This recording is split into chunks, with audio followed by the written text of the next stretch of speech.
Habari za wakati huu ndugu zangu kote nchini Tanzania.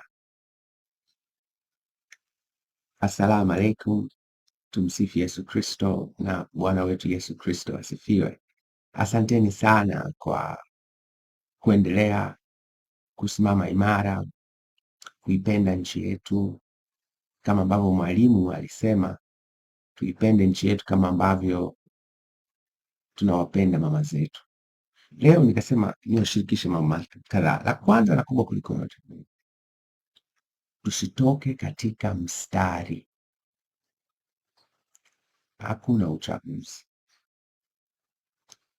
Kuna mikutano ya hadhara inaendelea ambayo gombea kiongozi wa chama chetu cha Mapinduzi anafanya mikutano kila pahala. Ni mikutano ya hadhara kwangu mimi. Uchaguzi ni jambo muhimu kubwa la kitaifa katika nchi yetu, na lengo lake huwa ni kuleta pamoja kama taifa, kuamua nani anakuwa kiongozi wa nchi yetu.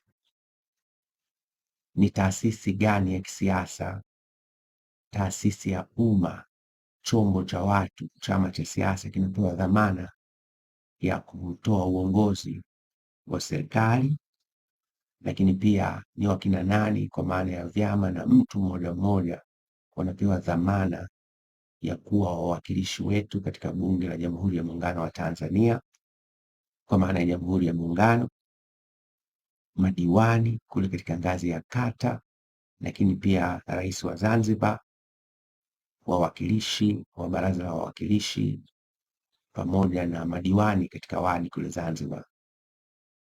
Kwa uchaguzi huwa si tendo la hila linalopangwa kwa ujanja ili wachache wajikwapulie uongozi kinyume na utaratibu. Uchaguzi unapaswa kuwa tukio linalotuleta pamoja kama taifa, kusikiliza sera kutoka vyama tofauti vinavyogonganisha hoja na mawazo, ili wananchi hatimaye wasikilize, wachambue na kisha waseme hao wa hoja zao wanafaa kutuongoza katika nchi yetu. Mimi nina matatizo makubwa katika namna ambavyo mchakato wote ulikuwa, kuanzia Chama cha Mapinduzi ulivyotindinganywa, ulivyovurugwa, walivyobagaza na kubananga katiba ya CCM, taratibu na kanuni za chama chetu, desturi nzuri. Nisiweke maelezo hayo marefu, lakini yote hayo baada ya kubagazwa na kubanangwa ndio yakapelekea kupatikana hawa ambao wanaitwa wanagombea kupitia Chama cha Mapinduzi. Wana CCM hawajawakubali watu hawa. Unaweza ukatumia vyombo vya CCM kama mikutano kuhalalisha jambo lako ovu, lakini ni wakati mdogo tu na haki itasimama. Lakini kikubwa, kwa sababu tunaye rais kwenye nchi hii ambaye ni Samia Suluhu Hassan, mimi niendelee kusisitiza ana jukumu la kulileta taifa pamoja. Yeye ndio kiongozi wetu mkuu mpaka sasa hivi, na anapoona taifa limegawika ni jukumu lake kulileta taifa pamoja, ili sote tusimame pamoja katika nyakati muhimu kama hizi, na yeye awe mstari wa mbele kutuepusha kwa kutoa uongozi katika namna yoyote ya mgawanyiko unaweza kutokea katika nchi yetu. Yote haya hayajafanyika. Uchaguzi umekuwa kioja, umekuwa kiini macho.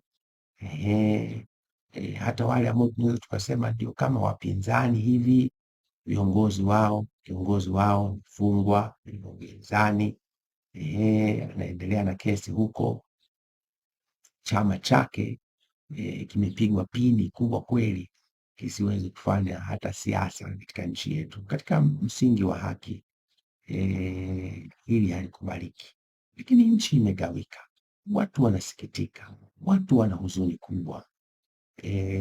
Lakini viongozi wa Chama cha Mapinduzi ni kama wameshupaza shingo, na hii inatupeleka kwenda kiwango kingine cha kusema watu hawa sio tu wanatakiwa kukataliwa, hatutakiwi kutoa ushirikiano,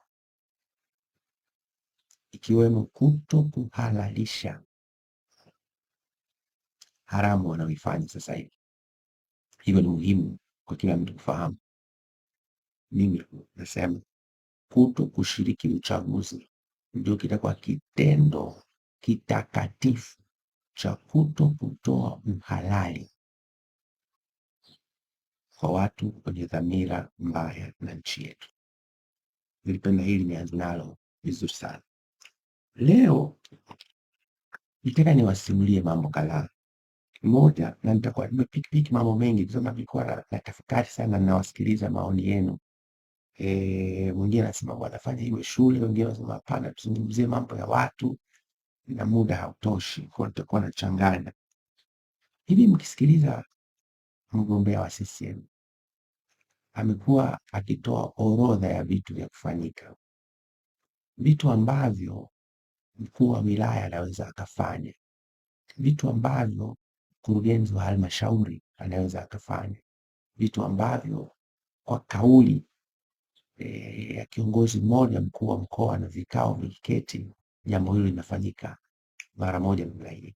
Tunaona mgombea wa urais ndio anazungumza vitu hivi. Mmemwona kule Songea anaahidi mkituchagua soko hili litakamilika, tutajenga soko. Huu ni mwaka 2025.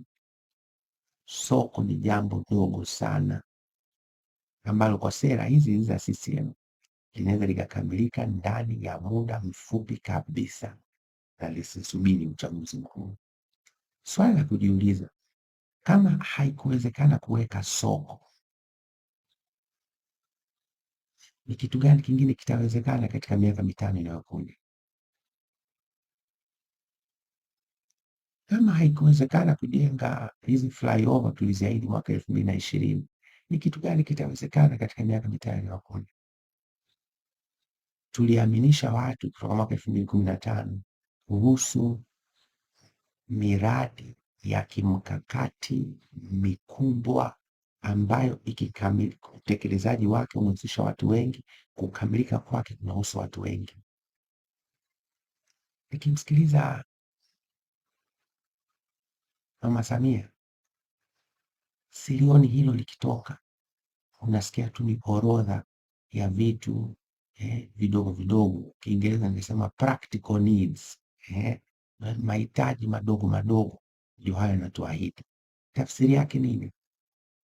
Hawana dhamira ya kweli na ya dhati, na yeye akiongoza kutufanyia mageuzi makubwa katika nchi yetu ya Tanzania. Hili mimi sikubali na nalikataa kwa nguvu zote, kwa sababu nchi hii Watanzania wanalipa kodi, ndio inaendesha serikali, ndio inapaswa kutoa maendeleo kwa watu wetu. Pesa ya nchi hii inatosha kufanya mabadiliko na mageuzi makubwa ya kuleta maendeleo makubwa kwa watu wetu wa Tanzania. Unapoona tunatoa ahadi nyepesi nyepesi za kujenga masoko hapa na pale, inasikitisha. Haya mambo yalitakiwa kwa kauli moja yangekuwa yamefanyika. Kama hayakufanyika katika miaka mitano ambayo tumeikamilisha mwaka huu, najiuliza tulikuwa wapi?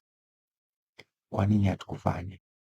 Tumewaeleza wananchi kwa nini hatukufanya, na sisi wananchi tumewaelewa sababu zao kwa nini hatukufanya, kwa sababu sisi wananchi hatukuacha kulipa kodi wakati wowote ule kwenye nchi yetu. Kama sisi hatukuacha kulipa kodi, kwa nini wao hawakutekeleza wajibu wao? Tusifurahie kwenda kwenye hii mikutano ya hadhara anafanya. Of course mikutano hii anaweza kawa yeye ana utaratibu wake wa kuleta watu wake pale, lakini isituzuie kuendelea kujadili Mama Samia alikuwa wapi mtu kufanya mambo haya katika miaka mitano iliyokamilika kipindi hiki. Mimi nimewahi kuuliza kipindi fulani mwaka 2021, na niliuliza kwa sababu nilikuwepo kipindi ambacho Mama Samia akiwa makamu wa rais na rais akiwa John Pombe Joseph Magufuli alimuita Mama Samia, alimuita waziri wa TAMISEMI wakati huo Suleiman Jafo, akawaambia msinyanyase wamachinga, msiwahamishe bila kuwaeleza kwa hakika mnawapeleka wapi, au kuweka utaratibu rasmi na ulikuwa wazi kusema tunatoka hapa tunakwenda kule, na wale wanaosikiliza watasema kwa hakika ninaiona mipango inayokwenda kulinda maslahi mapana ya biashara zetu na maisha yetu, na huo ndio utu wa watu wetu. Baada ya Rais Magufuli kufariki, ikafanyika kampeni kubwa ya kuwaondoa wamachinga kote nchini Tanzania, kuwavuruga kabisa kutoka kwenye maeneo yao walikuwa wakifanya biashara. Hakukuwa na maelezo ya msingi, mnawatoa hapa, mnawapeleka wapi na kwa nini, na mpango ni upi? Naweza mimi nikaonekana muongo leo, lakini wamachinga si wapo? Je, kutoka mwaka 2021, 2022 mpaka leo hali zao zimeboreka kwa hamisha ile? Kama ndio, wao wawe mashuhuda. Kama sio,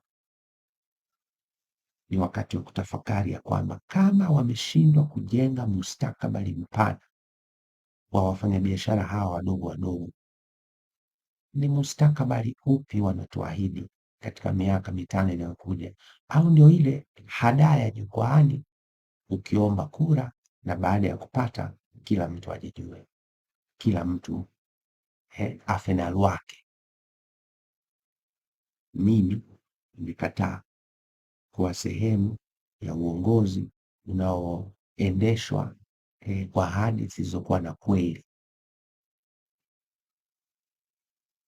Moja, kwa sababu pia ni mtaalamu mzuri tu wa maendeleo, na ninapoona mambo yanafanyika kinyume na taaluma, lakini pia mimi na hofu ya Mungu kwa sababu napenda kwenda mbinguni, na dhamira yangu inakataa.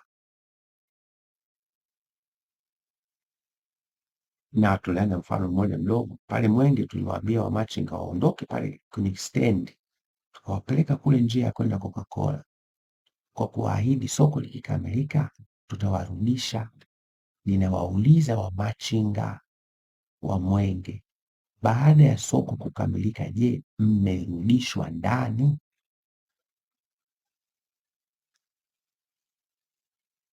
Jibu mko nalo ni ila mimi nikipita, picha ninayoiona si picha ya wamachinga waliorejeshwa, kwa sababu hata kule njia panda ya kwenda Coca-Cola wamachinga bado wako pahala pale, hatari kwa usalama wao na wanunuzi wao wanaokuja.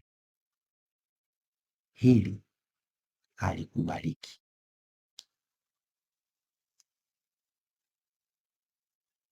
Alafu unajua hii habari ya biashara mjini na wajasiriamali si jambo la kusubiri kampeni, ni jambo la dhamira.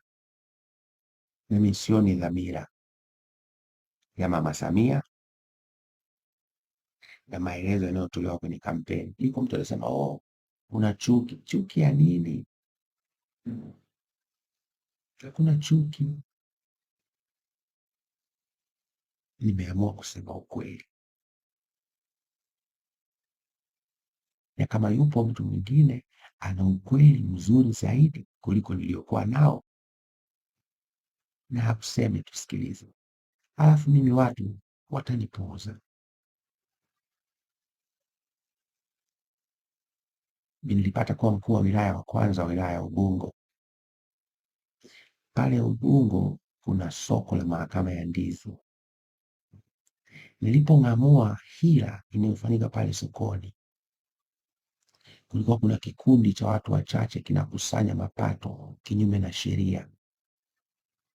Kutoka ofisi ya mkuu wa mkoa wakaenda pale kipindi hicho Bwana Makonda, wakatizama, wakasikiliza kero, wakaondoka, hawakurejea tena. Mimi nilipokwenda, na shahidi atakuwa Bwana Boniface Jacob, wakati huo akiwa mwenyekiti meya wa halmashauri ya manispaa ya Ubungo. Nilipiga marufuku mara moja kikundi kilichokuwa kinakusanya mapato kinyume na utaratibu, na nikaelekeza wafanyabiashara na wajasiriamali wote katika soko lile watatoa shilingi 1,000 tu kwa siku na watafanya biashara bila kubugudhi.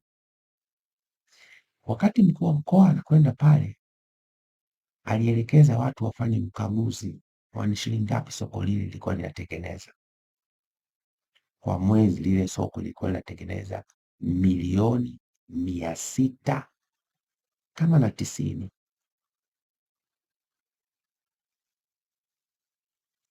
Katika milioni 690, halmashauri ya Kinondoni kabla ya kugawani ilikuwa inapokea shilingi milioni 3,200,000. Kiwanda cha Urafiki kilikuwa kinapokea milioni 7.5 mpaka milioni 10, lakini makusanyo halali milioni 690. Taarifa hizi kwa mkuu wa mkoa wa Dar es Salaam ziko hata leo. Nilipopiga marufuku unyanyasaji wa wajasiriamali katika soko lile, na kwamba kila anaingia mle kujitafutia riski atatoa 1,000 tu na kupewa risiti, bado soko lilitengeneza milioni 120 kwa mwezi. Nikasema katika milioni 120, milioni 40 wapewe Urafiki, milioni 60 ichukue halmashauri ya Ubungo, milioni 20 itumike kuendeleza soko, kufanya usafi na kutengeneza mabanda kila mwezi. Vita yake haikuwa ndogo, ilikuwa kubwa mno. Na ukumbuke wakati huo Magufuli ni rais. Ilikuwa kubwa mno vita ile. Urafiki wakakataa kuchukua milioni 40 licha ya kwamba walikuwa wakipokea milioni 7.5. Sasa utanielewa tafsiri yake. Na tukawatoa halmashauri kutoka milioni 3,200,000 mpaka milioni 60.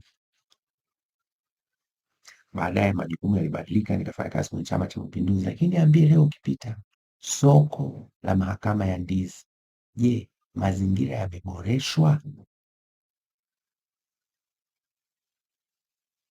Jibu unalo wewe.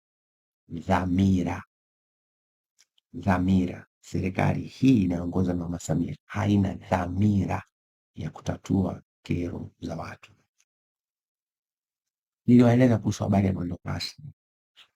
Nataka nisiende kwenye mambo madogo madogo, sijui imekuwaje.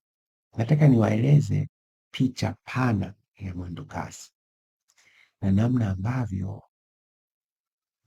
dhamira ya serikali hii inayoongozwa na Mama Samia haiko tayari kuona usafiri na usafirishaji katika jiji la Dar es Salaam unabadilika. Na hata kama wanatenda katika namna ambayo haiondoi tatizo, na nitakupa ushahidi. Mradi wa mwendo kasi tangu ulipoanza una awamu kama 6.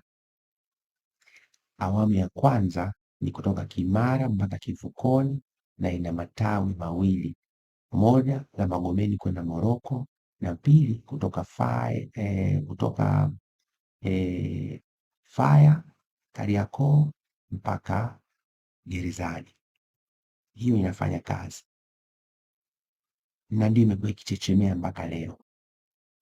Awamu ya pili ni kutoka Posta mpaka Mbagala.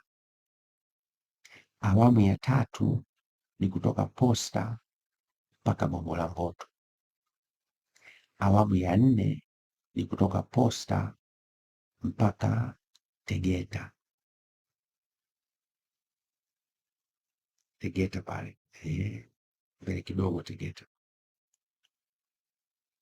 Awamu ya tano ni kutoka Mwenge mpaka bandarini ili kufuata barabara ya Mandela, na awamu ya sita ni barabara kule Kigamboni.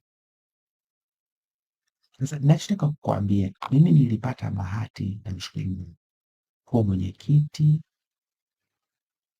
wa kamati ya utawala na serikali za mitaa, na ndio inasimamia pamoja na mambo mengine wizara ya ofisi ya Rais TAMISEMI pamoja na DART, hii mamlaka inayosimamia miundombinu na swala zima la mwendo kasi katika jiji la Dar es Salaam. Ninakumbuka nikiwaeleza, badilisheni, boresheni miundombinu ili tuweke reli nyepesi ya mjini. Uwekezaji wake hauna tofauti kubwa na uwekezaji tuliofanya sasa. Uhai wake ni mrefu kuliko uhai wa uwekezaji wa sasa tunaotumia mabasi. Kwa mfano, uwekezaji wa sasa wa mabasi uhai wake ni miaka kati ya 10 mpaka 15. Ile barabara itaanza kuharibika, na mabasi miaka 7 mpaka 15 uhai wake umeisha. Lakini tukiweka reli rahisi au tram system. Tram ni ile treni nyepesi ndogo ya mjini, uhai wake ni miaka 25 mpaka miaka 40. Najiuliza, kwa nini mpaka leo wazo la kuweka tram, mfumo wa tram, treni rahisi katika jiji la Dar es Salaam unakuja kuonekana kama mpango wa baadaye mwaka 2025? Dhamira. Na hapo ndani kuna watu wanajichomeka, walete mabasi, kusanye nauli, wajua wanachofanya, kwa sababu hata sasa hivi hii mwendo kasi sasa hivi inaharibika. Kwa nini? Dhamira haipo. Ndio maana pesa wanakusanya na huduma ni mbovu. Pesa wanakusanya na ukarabati wa mabasi hawafanyi. Pesa wanakusanya na bado wanazongana namna hata ya kugawana mapato, na hiyo ni pesa inayokusanywa, ile tunayoiona. Inayopotea huenda ni kubwa zaidi. Wanakusanya wastani wa bilioni 3 kwa mwezi, na bado mabasi ni mabovu, hayatoshi, na miundombinu inachoka kadiri muda unavyokwenda. Wako wameonyesha mfano nchi kama ya Ethiopia, wana reli ya mjini nzuri sana na inatumia umeme. Nipiga hesabu, ukiangalia awamu ya kwanza, ya pili, ya tatu na ya 4, pesa ambayo imekuwa committed ni zaidi ya bilioni $1. Hii ni wastani wa trilioni 2 na bilioni 500. Kiwango hicho hicho kingeweza kutupatia mfumo wa treni rahisi ya mjini ambayo haihitaji kubadilisha magurudumu, haihitaji kubadilisha alternator, haihitaji kumwaga oil ya mabasi na mambo kama hayo. Matokeo yake mwaka 2025 bado nasikia tunaingia mkataba na kampuni ya kutoka Uarabuni, Abu Dhabi, ituletee mabasi 299. Mabasi tena 2025. Mfumo mzuri wa mfumo wa usafirishaji, mabasi huwa yanatumika katika barabara zinazolisha kwenye reli nyepesi, tram. Kwa mabasi yangekuwa yanatoka Mwenge mpaka Ubungo, Ubungo mpaka Tazara, Tazara mpaka airport, airport Majumba Sita, Majumba Sita Kinyerezi, Kinyerezi, unielewa, tunafika mpaka wapi? Mbezi Mwisho, kituo kikuu cha mabasi, na pale reli itakuwa inapita. Angalau kwa sasa hivi reli itakuwa inaishia Kimara, lakini kwa maana hiyo then mabasi yangeendelea kutoka Mbezi Mwisho mpaka Mbezi ya Chini pale kwenye hospitali ya Masana, alafu kutoka pale tungeunganisha tena mabasi yangeteremka mpaka Mbezi ya Chini kabisa, barabara ile ya Kawawa, Old Bagamoyo Road. Mabasi ya mwendokasi yangetoka kutoka Kinyerezi yangeshuka mpaka Segerea mwisho mpaka unakuja hapa Tabata relini. Hizo zinaitwa feeder roads, barabara zinazolisha mfumo wa reli. Huoni wakifikiri hivi? Mwaka huu wanasema wapo kwenye mipango. Unagundua tatizo ni dhamira. Wako tayari waanze kutengeneza vituo vya kulisha gesi kwenye mabasi, lakini hawako tayari kutumia gesi hiyo kutengeneza mitambo ya kuzalisha umeme. Unagundua kama si ufinyu wa maono, dhamira, makusudi, hawataki tupige hatua. Lakini kwenye mwendo kasi utagundua mtifuano unaotokea pale ni wa kufanya uamuzi, tena sio wa rais, waziri tu. Kauli hii moja na mgogoro umeisha, lakini matokeo yake unaona kila mtu pale ni kama ni mnufaika. Ni mnufaika. Nani anaruhusu wakaweke karakana Jangwani, mahali ambapo unajua maji hujaa? Basi wanaweka karakana kwa kila mtu anawaona, wanajenga karakana Jangwani, inawekezwa pesa pale, walipa kodi Jangwani. Halafu nini kinatokea? Mafuriko yanakuja, yanaharibu mabasi yote yaliyopakiwa pale. Hatuoni mtu kuwajibishwa. Waziri mkuu anaona, makamu wa rais anaona, ndo anahusika na mazingira, rais anaona, ndo na dhamana ya nchi. Hakuna anayechukua hatua. Hawa watu hawamaanishi kutuletea maendeleo kwenye nchi yetu. Leo unaleta mabasi mengine 299.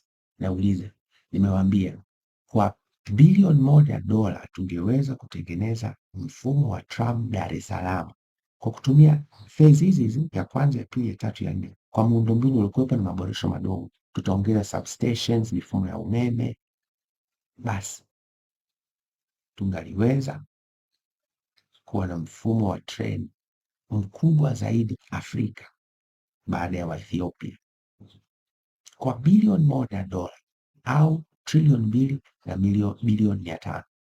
Inataka uongozi, haitaki bla bla. Inataka dhamira ya kweli na ya dhati ndani ya moyo wa kiongozi mkuu anayetuongoza, anayekuwa na maono.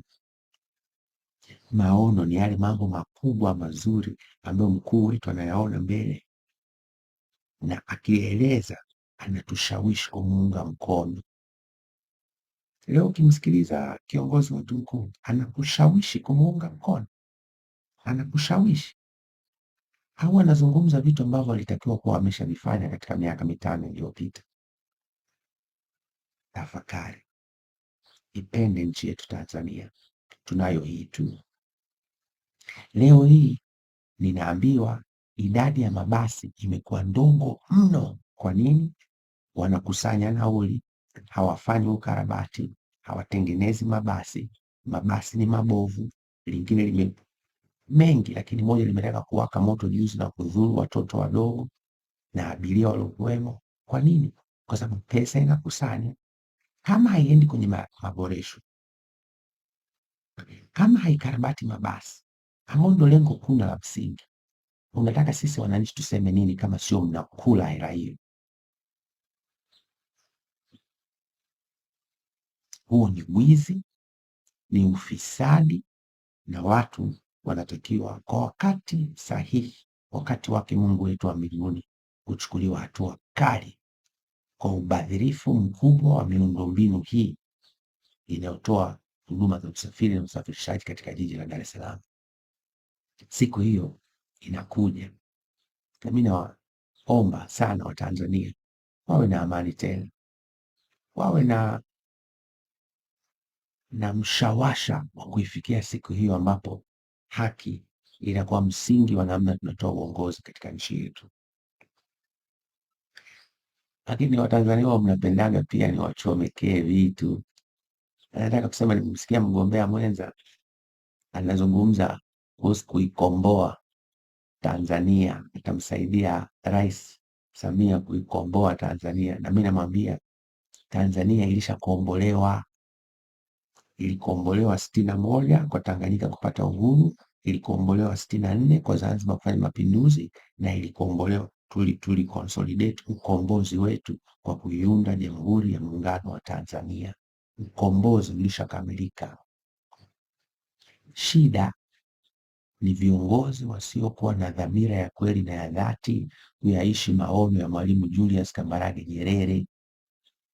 Kwani viongozi wasiokuwa na dhamira ya kweli na ya dhati kuishi kusudi la Mungu wetu wa mbinguni kwa watu wake hapa duniani.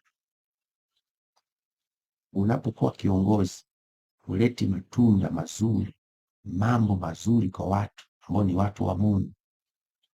Wewe hutoki katika nuru, unatoka katika giza, kwa sababu kazi ya sisi viongozi ni kutimiza kusudi la Mungu duniani, watu wapate maendeleo, wamshukuru na kumtukuza Mungu.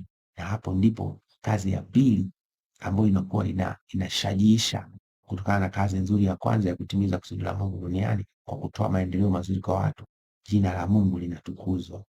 Ukiona watu wanalia, ujue kazi ya kutimiza kusudi la Mungu wa viongozi wameshindwa, na wameshindwa kwa makusudi.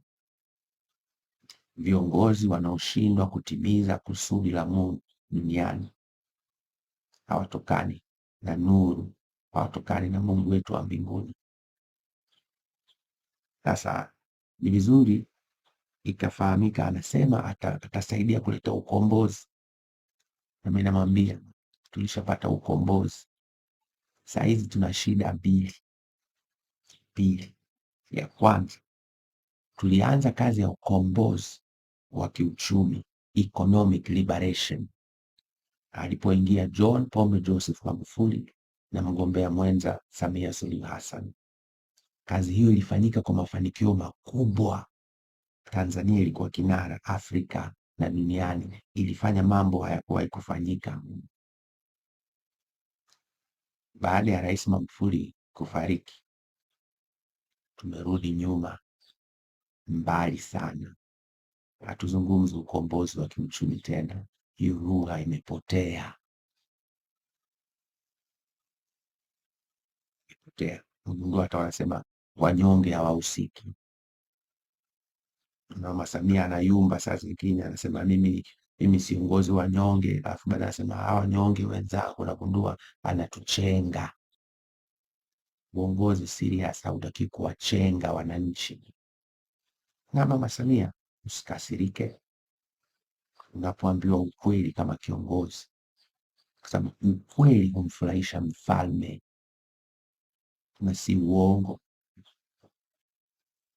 na sio fitna, na sio chuki. Ninakwambia ukweli. Emmanuel Nchimbi anakudanganya wewe na anatudanganya sisi kwamba mnataka kuleta ukombozi. Hakuna ukombozi. Ukombozi tunaozungumza sisi, na mimi nikizungumzia mimi, tunataka kufanya ukombozi wa hatima ya nchi yetu, ambayo hatima hiyo imegubikwa sasa hivi na giza nene, hofu. Watu hawana uhakika wa maisha yao. Kila mtu nayezungumza naye anasema simu yangu nimeweka VPN, wasinitafute, wasinipate. Hofu kuu imeshika nchi yetu. Watu wanapotezwa, wanatekwa, wanauawa. Na yuko mtu mmoja ninamsamehe, anayesema mbona walikuwa wanatekwa tangu Mwalimu, mimi naishi leo. Ukitaka nirudishe zama za Mwalimu, tuanzishe mjadala.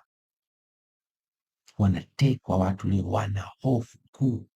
Hatima yetu iko mashakani, iko gizani. Hiyo tunataka kuikomboa, na ukombozi wa hatima ya Watanzania iko karibu sana, si mbali, kwa sababu huyu Mungu wa mbinguni hadhihakiwi, ndio kawaida yake.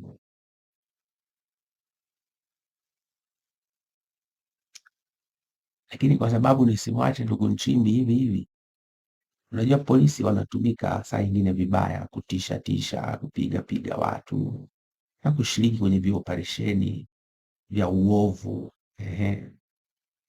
Utawaeleza kuhusu watu ambao wanashiriki na utekaji, kwa sababu jeshi la polisi haliwezi kujichomoa kwenye tuhuma hii.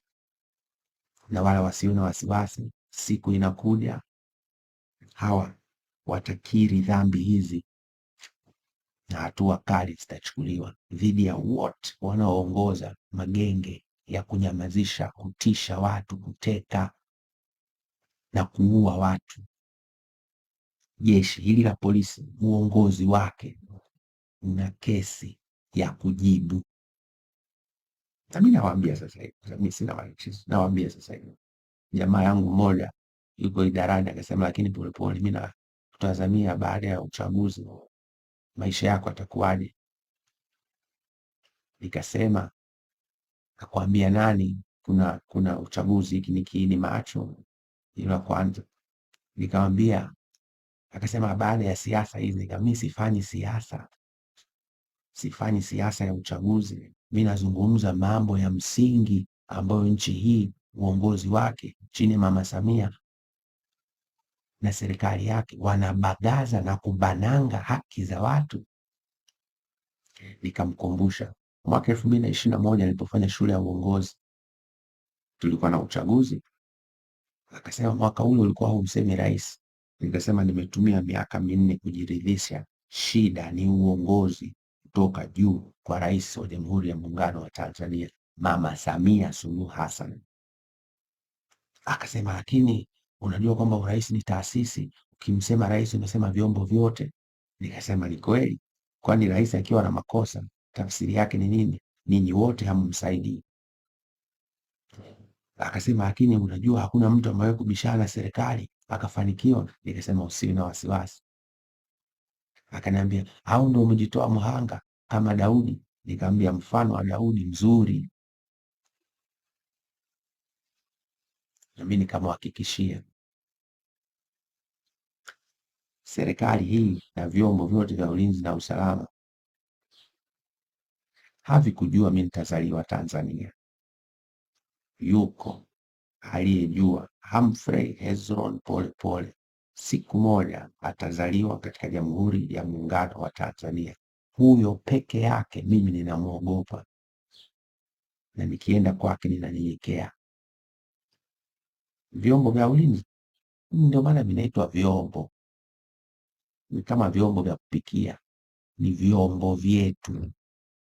Tunapaswa sisi wa Tanzania kuvitumia kwa mujibu wa katiba, sheria, kanuni na taratibu na tamaduni nzuri tulizojiwekea.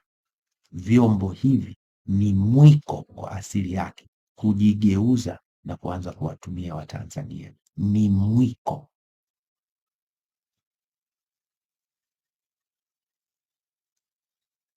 Kwa hiyo bwana, huwa tunazungumza mara nyingi, ni mtu mwema hivi naye anahangaika, lakini anatakiwa aendelee kusaidia viongozi, na mimi namtia moyo aendelee kuchapa kazi.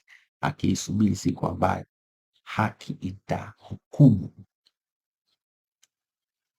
Lakini kwa sababu nilikuwa namzungumzia Bwana Emmanuel Nchimbi, nikasema hivi, nyinyi mnakumbuka kwamba pale Oysterbay Police, kwa sababu nazungumzia polisi, pale Oysterbay Police, ule uwanja unaoanzia pale Namanga unakuja mpaka Moroko, unafahamu ule uwanja ulikuwa unabinafsishwa kipindi fulani kwa bwana yule, kwa bwana yule aliyonisema na mimi nikamsema, kwa bwana yule na kampuni zake walikuwa wanachukua pale, wanageuza pale, wanajenga masoko, nufaika yeye. Nataka niwape leo chemsha bongo, mkafuatilie. Wakati wanataka kugawa eneo lile kwenda kwa bwana yule, alikuwa waziri wa mambo ya ndani ni nani? Atakayepata tutamtafutia zawadi, na ikibidi mnaweza kumuuliza pia bwana Emmanuel Nchimbi ili naye atusaidie majibu.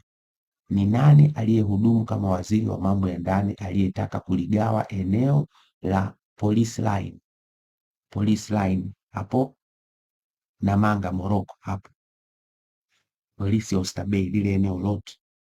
Mimi nimesoma Mbuyuni Primary School, nimepita pale kwa miaka 7.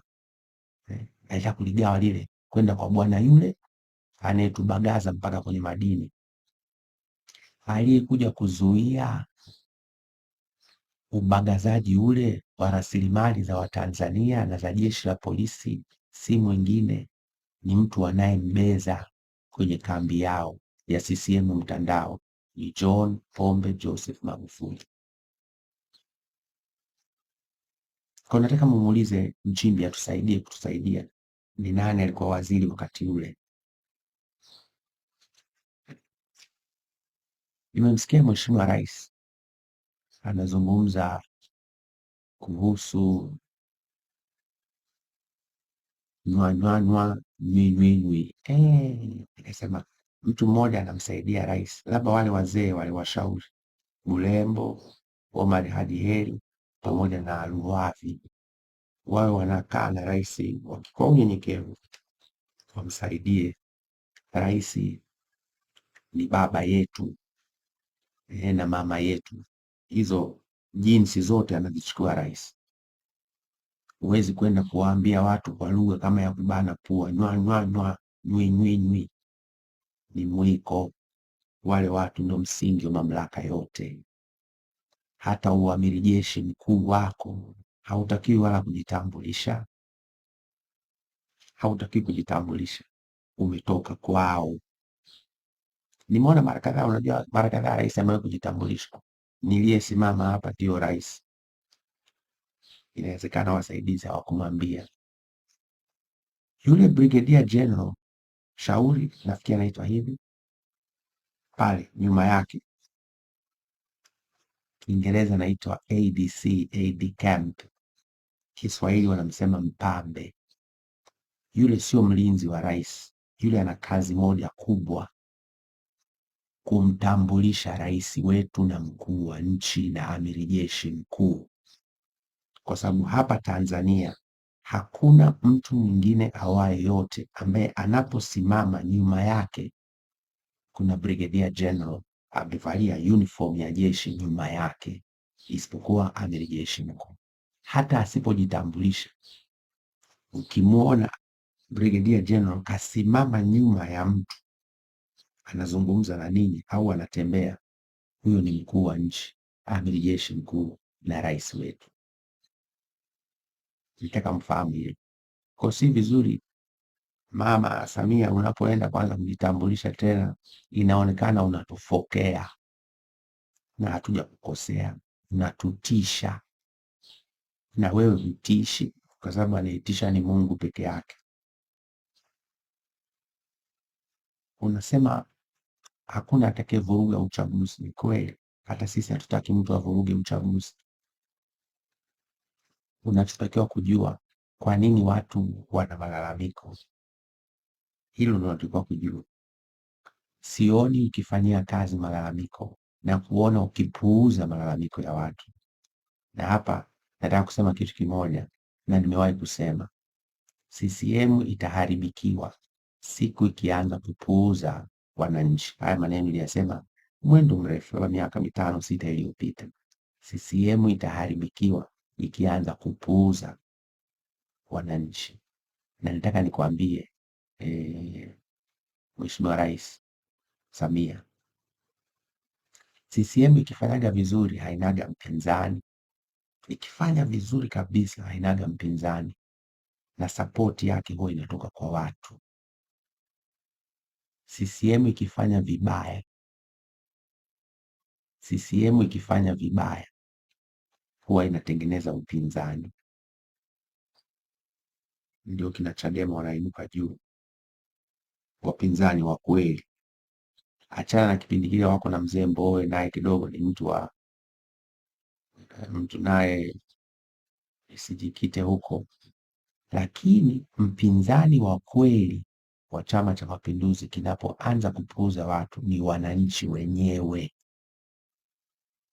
Ndio maana hata sasa hivi Chadema hawafanyi siasa, kiongozi wao yuko jela, lakini mama, unaweza ukawauliza wasaidizi wako wengi tu katika vyombo vyetu, waulize eti hali yako kwa wananchi ikoje? Mimi nitakwambia ukweli, kwa wale nazungumza nao hawakukubali na wanahisi unawakosea sana. Sasa makosa unafanya wewe, hasara inabeba CCM na wahanga ni Tanzania nzima.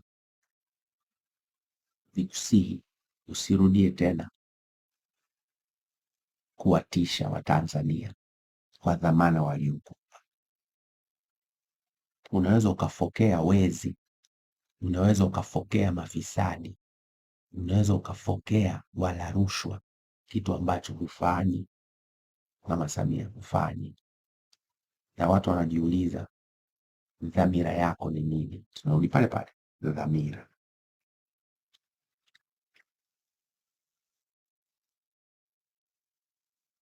Tamsikia tena Nchimbi anasema Mama Samia umefanya maendeleo makubwa kiasi kwamba jumuiya ya kimataifa inakupongeza na kukupa tuzo. Hivi Balozi Nchimbi, mimi zamani nilikuwa balozi kabla ya kujiuzuru. Kwa mimi na wewe tumekuwa colleagues kwenye utumishi wa nje. Mimi na wewe tunaweza kuwa tunafahamu, tukiamua kukubaliana kwamba tufahamu katika misingi.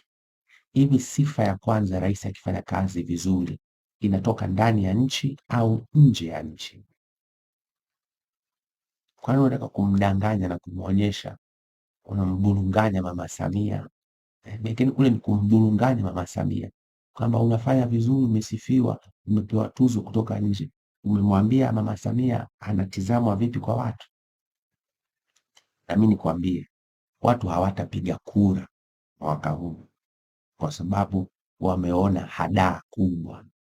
Mimi sitapiga kura kwa sababu ni mtu mwenye uelewa, maarifa, nimekuwa na dhamana, nimeona kazi inavyofanyika, na ndio maana nilijiuzuru kwenye nafasi zangu zote kwenye serikali, kwa sababu sikutaka kuwa sehemu ya hadaa hii tunawafanyia Watanzania. Kwa hiyo acha kudanganya watu kusema uzuri wa kazi ya Mama Samia unapimwa kwa tuzo kutoka nje. No, uzuri wa kazi ya Mama Samia unapimwa kwa ukubalifu wa kazi hiyo kwa wananchi wake waliompa dhamana ndani ya nchi. Na je, nimewauliza wananchi wanasema nini? Humo ndani ya CCM kwenyewe hatumkubali Mama Samia, tunamheshimu lakini hatumkubali. Halafu wala msiwe na wasiwasi, mimi nitaishije? Unajua mimi Mkristo, nampenda Yesu na namwomba kila siku mpango mzima wa kwenda mbinguni. Amesema msihangaike na vitu vidogo vidogo. Kwangu mimi vitu vya kibinadamu hivi ni ziada. Tule tumeambiwa Wakristo, tafuteni kwanza ufalme wake, na hayo yote hayo yale ya kibinadamu mnazidishiwa, ni ziada.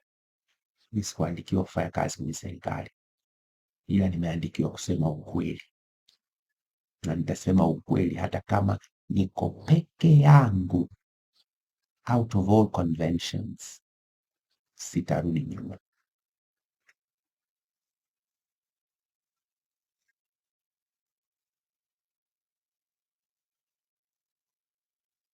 Siku moja Mama Samia, hii watu wanasema pia mtandaoni, anazungumza pale, ndio ile mtindo wa kusema practical needs. Unajua kuna kitu kinaitwa kwenye maendeleo, kuna kitu na kwenye elimu ya jinsia na maendeleo, kuna kitu kinaitwa practical needs, alafu kuna kitu kinaitwa strategic needs.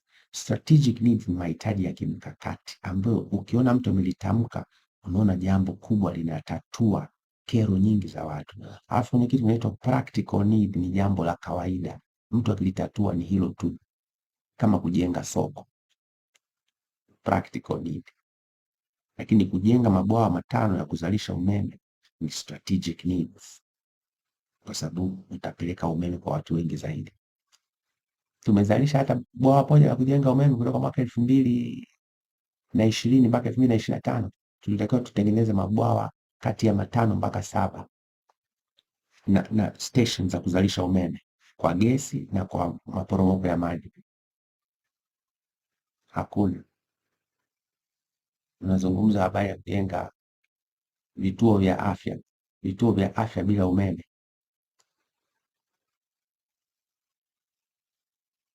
Ndio maana watu hawakuelewa waliposikia mtanunua umeme kutoka Ethiopia. Tunatakiwa sisi tuwe wajanja, tuwe na ujazi wa umeme ndani, ili hata kama kuna umeme wa Ethiopia unaokuja ni wa kwetu, tutakuwa unaondoka, kwa sisi tunapata pesa, ila sio sisi tunakuwa wanunuzi.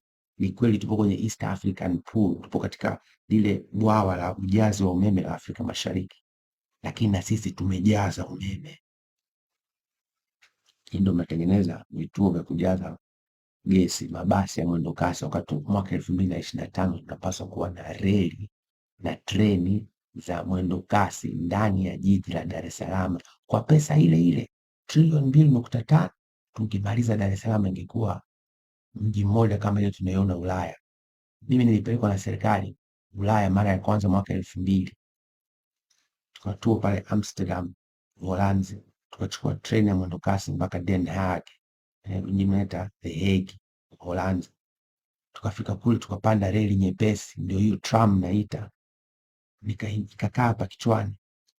Baada ya hapo nimekaa sana, nimezurura sana Ujerumani, Faransa, Hispania, Spain kule, unajua Denmark, Sweden, Finland, Norway mpaka Greenland.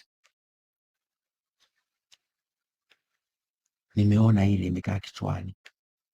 Nauliza, miaka 25 toka nilikwenda Uholanzi, nimeshare mawazo haya mengi. Kwa nini hatutengenezi treni za mjini? Hata kwenye ilani ya CCM inasema tutapanga. Unapanga mwaka 2025 reli ya mjini? Ethiopia iko pale.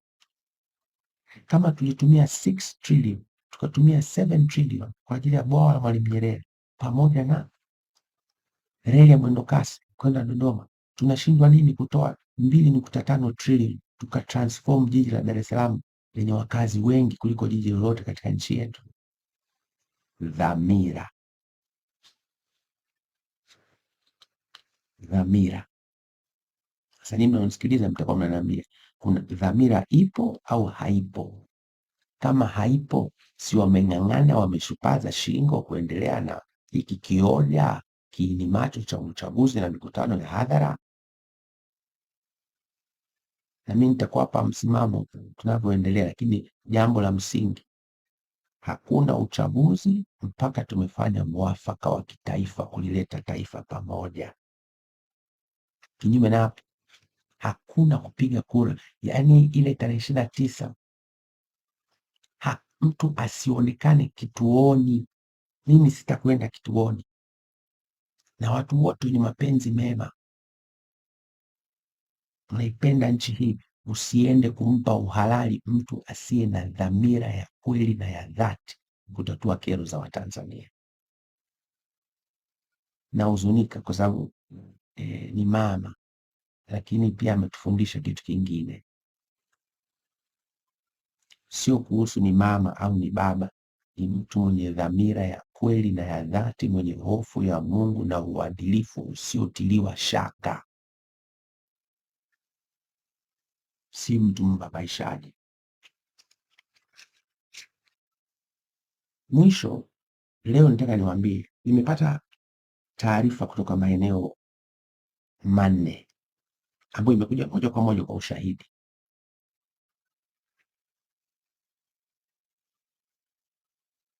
Kumekuwa kuna mikutano inaitishwa ya viongozi wa dini, na viongozi wa dini, mikutano hii inaitishwa na viongozi wa serikali, wanawashawishi kushiriki kwenye uchaguzi, kupigia kura mgombea wa CCM. Mimi nataka nisiwazungumzie viongozi wa dini, ila niwaombe wamshirikishe Mungu wa mbinguni wanayemtumikia kwa yanayoendelea kwenye nchi yetu. Mungu anasema nini? Tupo katikati ya giza nene la hofu. Wako viongozi wa dini wananiombea, na mshukuru Mungu sana kwa ajili yao, lakini wako wanaogopa hata kupokea message yangu. Yaani message inaingia, wanasoma na hawajibu, na ni salamu tu. Hofu kuu, wanaogopa binadamu kuliko Mungu.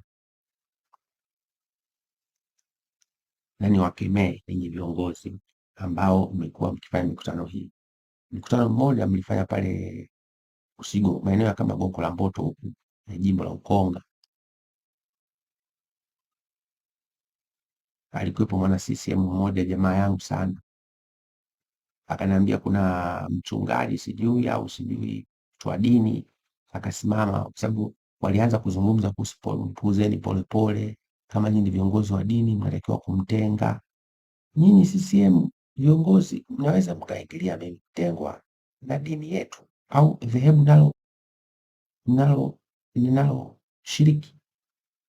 Mimi nimeshavuka kanisani na kwenda kushirikiana wenzangu, lakini mimi uhusiano wangu ni moja kwa moja na Mungu wetu wa mbinguni. Yule bwana akasema, lakini kwa nini msifanyie kazi anachosema? Hai, mkamshukia mkambagaza. Is very unfortunate, kwa sababu pia kutoka pale nafikiri nilipata mawasiliano ya mahali ambapo familia yangu na mimi pia huwa tunaabudu pale kanisa Jisegerea, mkatafuta hata mchungaji huko naye mkamtisha. Namshukuru sana yule mchungaji, ni mtu amesimama imara, ana msimamo, na Mungu ambariki sana. Hakuwasikiliza, kwa sababu hata nyumbani kwetu sijaenda mpaka leo. Acheni hii tabia mbaya ya kutumia dini kutisha, kutumia siasa na mamlaka ya serikali kutisha viongozi wa dini. Acheni, mtalaanika. Acheni. Hii habari ya mwendokasi is unfortunate, lakini wahakikishie katika wakati sahihi wa Mungu wetu wa mbinguni, hili jambo la mwendokasi ni kufanya hivi tu. Ndani ya miaka hii mitatu ni treni zinapishana hapo mjini kwa mtindo huu. Wakati huo dhamira ya kweli na ya dhati itakuwa inaongoza nchi yetu. Nimalize kabisa kwa neno moja. Mnazungumza kila siku, wanahubiri mambo ya amani, amani. Wanahubiri kwenye mikutano ya dini, wanasema amani, amani, amani, amani. Waongo wakubwa. Hebu niwasaidie kuwakumbusha na wale viongozi wa dini wanakwendaga kuambiwa hivi. Mika, katika Biblia, Mika 6:8, Bwana amekuonesha yaliyo mema, naye anataka nini kwako ila kutenda haki, kupenda rehema na kwenda kwa unyenyekevu kwa Mungu wako. Unielewa? Alafu amani kwa Isaya 32:17 anasema, na kazi ya haki itakuwa amani, na matunda ya haki yatakuwa na utulivu na tumaini milele. Tafsiri yake ni nini? Hakuna amani bila haki kwanza. Acheni kuhadaa watu, zungumzieni haki, tuwe na amani ya moyo, tuwe na amani ya mazingira. Ndio hapo sasa tutazungumza kuhusu amani. Haki kwanza. Asanteni na Mungu wa mbinguni awabariki sana.